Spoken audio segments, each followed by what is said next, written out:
Welcome back to this episode of Savannah's Nooks and Crannies. Today, we're going to a Texas-style barbecue place in Midtown Savannah. We're checking out Slow Fire BBQ. You told us on the best barbecue video that we had to go check it out. We checked it out. We did it live on Instagram, gave you a live reaction. Now, we're going back and getting a behind-the-scenes look at what's going on in the food truck and a great interview with Terren Williams. Pat, don't they have a secret menu item that we could work up a little bit? There is a secret menu item that you don't want to tell nobody, but if you watch this video, you're going to be in the know, so you definitely don't want to miss it. So let's go check it out. Yeah, man. We are here live in front of the Slow Fire BBQ truck with Terren Williams. We're about to go through a couple of questions here. Terren, let's start off with the easiest one. Well, your background is a Savannah native, right? You spent your whole life here, and then you went to Atlanta, you went to Dallas. What made you come back with Texas-style barbecue to Savannah? Like I've always had such a love for Savannah, and it's just always had this sweet spot in my heart. And so everywhere that we moved when we were in Atlanta, you know, I went to Dallas to go to Bible college. Going out there, I thought I knew what barbecue was. Yep. And loved barbecue growing up. You know, but once I got out there, that's when I kind of got smacked in the face with what real barbecue was. You're right, because some people say that there's only one place for real barbecue, and that's Texas. Yeah. But it's just very, very, very different out there in a good way. Yes, in a very 100%. good way. And, you know, they're very serious about it. And so once I had the experience I had, I got into it, started learning it, was able to produce pretty good barbecue. Very cool. Now, with your Texas-style barbecue, which is something that Savannah doesn't have a lot of, and you know, I think you're the expert in offering, so what's your smoke combination? What, it's pecan and oak is what you guys use in the pits? So we started, when we first started, I was using pecan. I love the smell of pecan. It's just a great tasting wood. It's fantastic on ribs.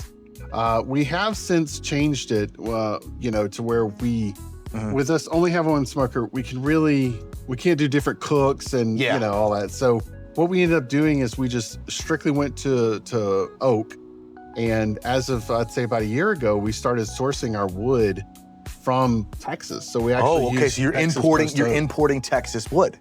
Yeah. It's about locally sourced ingredients. So two-part question, how important it is to you to keep Savannah ingredients in your cuisine, number one. And number two, are there any farms or distributors that you would like to shout out that help provide what the Slow Fire experience is? Yeah, we absolutely love using, you know, farmers, locally raised stuff.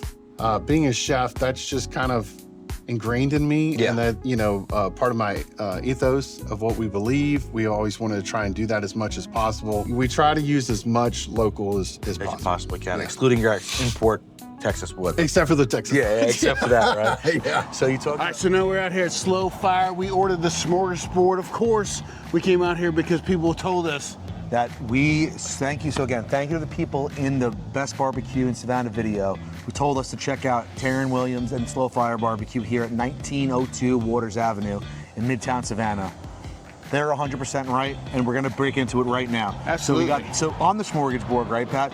Obviously, it's a variety of meats and sides. we got the pastrami, we got the burnt ends, which you gotta know about the burnt ends gotta know to know if you about know. the burnt ends. If you know about the burnt ends, you want burnt ends, you gotta ask for it. They might not always have it because it's special for Saturday. Yep. But if you're watching our video, now you're in the know. Now you're in the know. We got, you said the pulled pork, right? Pulled pork, Pastrami, brisket, burnt ends, chicken wings. smoked fried chicken wings. And then also today they have the Chiote corn special as a side, which I'm juiced about. Regular coleslaw, tater tots, baked beans, and mac and cheese. I'm feeling fat today. I'm feeling fat today also, let me tell you. Plus you got some beautiful slices of bread on that way with some pickled red onions and pickles. What I want to try first is the Reuben. The Thursday special pastrami Reuben. Gotta try it. It is house cured and house smoked. I'm juiced. Let's get into it. Let's just do it. It's like we're talking all this talking. And I also got, hold on, before I go, I got the banana split. Savannah banana split baseball cream soda. I've never had it before, so I'm excited. All right, dude, get on in there. I'm gonna get this one, you get the other one, and let's just... Perfect, let's get a beautiful cheer on this one. All right. Save for me for later. It's like bag fries. Cheers, yes. Cheers.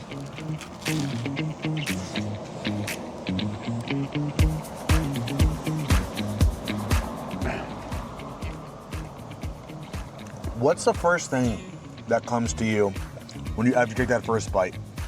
Is it the pastrami smoke? Is it the sauerkraut? You're punched in the face with the smoke. Yep. Right? It's so juicy and so rich, like it's dripping. And it's funny because I hate sauerkraut. Hate it. But of course I gotta go with the spirit. It's as special as the way it was made. So I don't want to be taken away from the special, but God, this is I think what's great is that marble rye really does soak up all that Thousand Island and the wet kraut. But I agree with you. The first punch that you get is that incredible smoky flavor of it, and I think it's perfectly cured and salted. Perfect. It's got that great traditional pastrami pinkish coloring that you're used to because of the curing salt is where you're at. Get in there on that. Look at that. Oh my God. And two, man, so what I love about it, and you're gonna see it in the interview, but he talks about how long he cooks it for 15 hours, right? And then he holds it at 150-degree temperature all night until he serves it. And that's why when you get it, It's hot and delicious. And the fat is completely rendered. There's no worry about fat being like two-toed. Like it's totally rendered through there. And then you get about 1/3 of a pound on your sandwich when you do the brisket sandwich or the pastrami. It's 1/3 of a pound. All right, what are we going for first? I say the turkey, because I think the turkey is the one that everybody doesn't know about. Let's do it. So I think you're able to get a lot out of. I think if you're talking about like in terms of like standard and staples, right? For me, a pulled pork is your standard and staple. Every barbecue joint's got to have. It's got to have. It's got to have. It's like going to a regular American fare restaurant, getting a burger. Yeah, it's just a straight burger. You need to get the pulled pork because it's usually so versatile because you're able to put whatever sauces you want on it. What did you call it when we were at Sandfly Barbecue? It's the workhorse. It's the workhorse of the barbecue. Yeah, that's true. Because you gotta have pulled pork. You gotta have people that have a pulled pork sandwich, something that gets you. But that's never gonna. Unless you specialize in like whole hog barbecue, that's not going to keep everyone there, right? Right. Absolutely. So, okay, let's try the turkey first. Look at the turkey first. He dunked it in a whole bunch of butter before he gave it to us. So, obviously, it's going to be buttery. It's going to be buttery. I'm giving you a full half slice. Yeah, dude. So, actually, why am I? Just give a whole. Just give it. Yeah. We're men, all right? What are we doing here? But look at this thing, huh? Yeah, you go that way, I go this way. Look at this beautiful piece of turkey. You guys see all the seasoning on the side, and like I said, they dunk it right in the butter after he slices it right off the whole breast. Oh.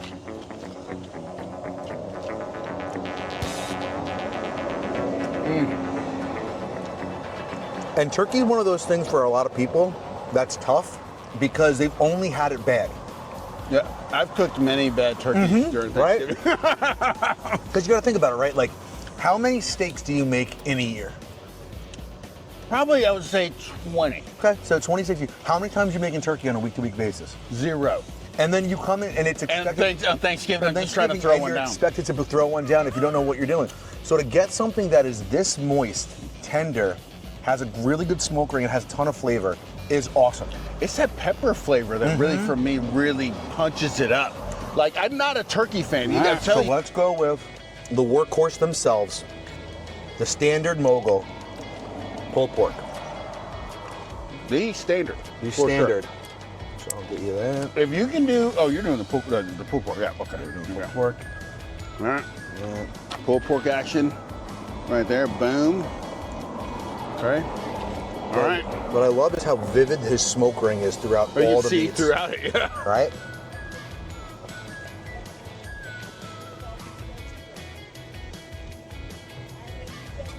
Okay. I'm gonna ask you the $1 million question.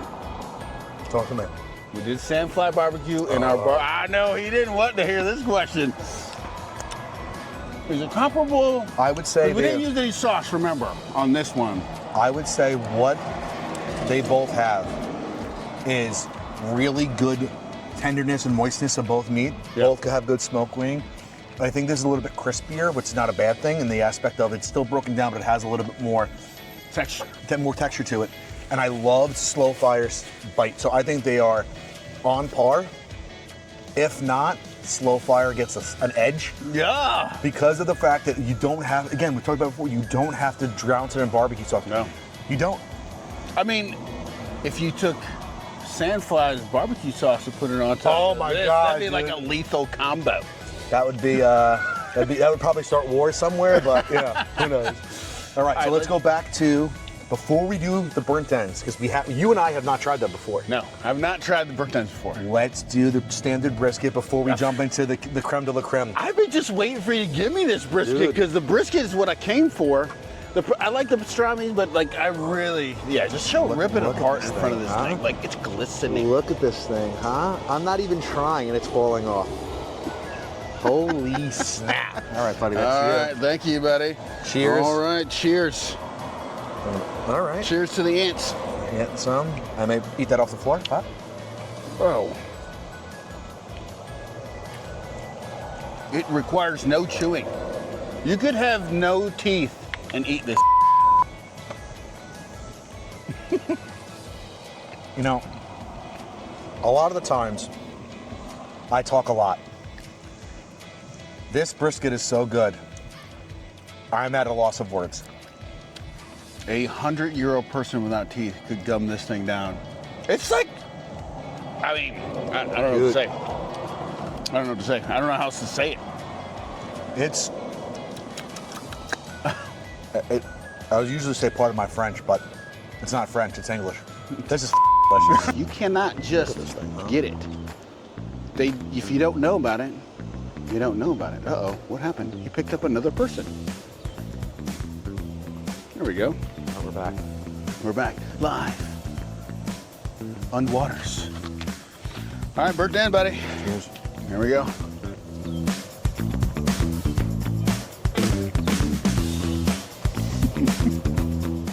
Dude, that's stupid.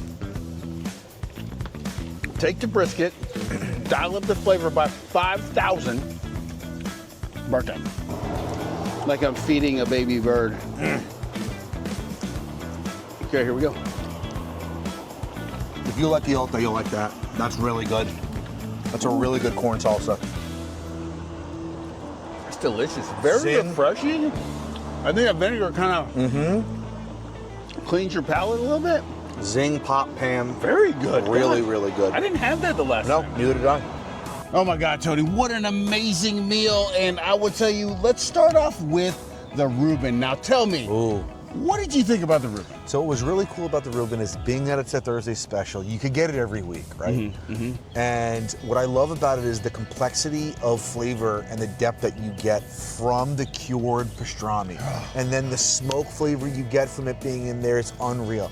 And let me tell you, I know you're not a huge sauerkraut guy. I think the sauerkraut really complements really well that whole entire sandwich and ties everything together. Absolutely, no, I agree. Like I'm not a sauerkraut person, but in that sandwich, I think it needs something to balance it out. I think the creaminess from the Thousand Island and with the cheese and the sauerkraut really kind of just brought it back. Because without it, it'd have been really rich, don't you think? 100%. I think it's a perfect balance on that whole. And I love the fact that we're getting a grilled marble rye too. That little bit of crunch and that crisp, really good. So.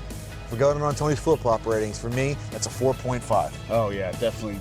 That was to be honest, that was my favorite thing of the day. Now, I would eat that every day. Was it your, I mean, I love it. Terren, want to put on the menu every day. I would eat that every single day. Yeah. I wonder why, I guess because he's got to brine and make all the, it's a whole different process. Even just cooking the brisket is just a long process too. So to add more brisket on top of the brisket would be brisketer, you know?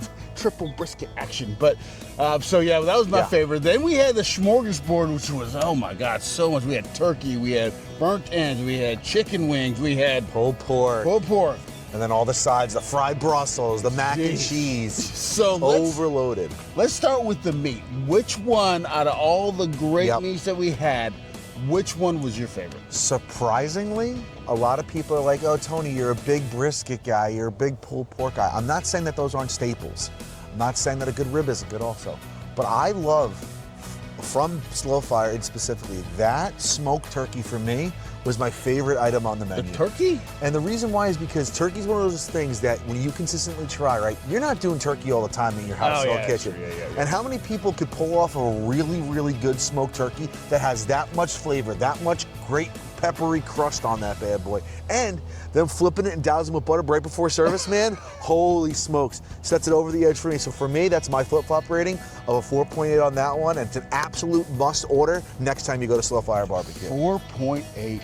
I'll tell you what, that turkey is delicious. I can't remember last time I had turkey that juicy and flavorful. Yes. I think good. the pepper ring on the outside, and of course slathered in butter. Like, how could you go wrong How with could that? you go wrong? Now, don't get me wrong. The burnt ends are really freaking good Oh too. And my if you God. know, you now know. Now you know. So my side was exactly what you talked about right there, that richness, right? You have all that delicious smoked meat, a lot of cholesterol, a lot of fat, right? All sipping into the vein. And a really pleasant surprise was the corn salsa, the so all-day good, salad. yeah. It set everything off for me. It was really balanced. There was nothing that was superly overly flavored that was coming over the top that you're like, oh, what is it, this thing? Nice little sprinkle of tahini with some cojita cheese. Loved it. For me, that's another 4.5 on that one. You're a huge tahini guy. I love tahini. I'm a sucker, dude. He's a sucker for tahini. Yeah, I would say I love the corn too. I mean, I don't, like I said, I don't think there's any food that we had there that I did not like, right? There was not like, oh, this is gross. You know what I'm saying? I mean, even down to Tony's least favorite, the coleslaw. It's just a least favorite just totally Across the board. Yeah. I think, just to talk about the coleslaw real quick, I think that coleslaw is a perfect vessel, kind of like a condiment, right? Like it pairs well with something. I don't need to have it on myself. It's cabbage, guys. Come on, how good can we make cabbage? Well, I'll tell you what, man, we had such a great meal at Slow Fire. If you have not checked out Slow Fire, you gotta go. I mean, just go, do the secret stuff. I say get the Reuben. Yeah. If you can get the turkey, get that. I mean, Turkey. the turkey, they do this for Thanksgiving They too. do that for Thanksgiving, so I think that's a fantastic idea. So that's it for this episode of Savannah's Nooks and Crannies. Where we find the good stuff, one bite at a time. We want to thank Terren Williams for having us out at Slow Fire and showing us the roast back there. And don't miss our next episode where we go to Persis Indian Grill. That's gonna be fun, man. Some butter chicken, some naan. I'm looking forward to that. Man, I cannot wait for it. And if you're enjoying the content that we're putting on, make sure you subscribe, like, and comment on the YouTube page. And make sure you're following Savannah's Nooks and Crannies Instagram page. And if you know a place that we need to go and check out, put it down in the comments. If you think that we're off base in our ratings, Let us know. put it in the comments. So stay curious. Stay hungry.